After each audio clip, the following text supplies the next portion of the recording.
വലിയ ബുദ്ധിയും പഠിപ്പൊന്നും ഇല്ലാത്തവനാ ഞാൻ. പക്ഷേ അതൊക്കെ ഒരുപാടുള്ളവർ കാരണം തൊലഞ്ഞു പോകുന്ന ഒരുപാട് പേരുണ്ട്. അതിൽ പെട്ടവരാ ബാബു സാറും എൻ്റെ അമ്മച്ചിയൊക്കെ. എൻ്റെ അപ്പൻ കള്ളുവർക്ക് ചത്തപ്പോ ശവോടക്കിന് കൂടാൻ പോലും എൻ്റെ അമ്മച്ചിക്ക് പറ്റിയില്ല.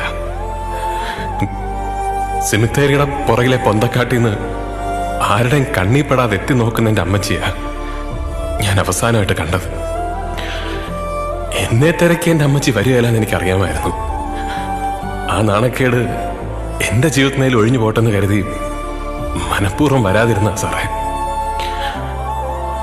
ഒത്തിരി കാലത്തിന് ശേഷം ഇപ്പോഴാ സാറേ എൻ്റെ അമ്മച്ചി എനിക്കൊന്ന് തിരിച്ചു കിട്ടിയത്. ഇനി എൻ്റെ അമ്മ നാണക്കേടിലോട്ട് തള്ളിയിടല്ലേ.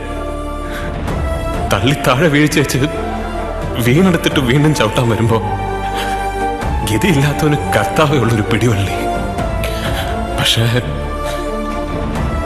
തമ്പുരാൻ താഴേക്കിറങ്ങി വരത്തില്ലല്ലോ. അതുകൊണ്ട്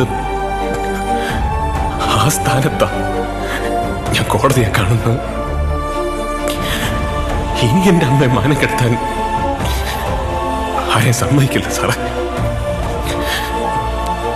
കൈവിടല്ല. ഞങ്ങളെ കൈവിടല്ലേ സാറേ.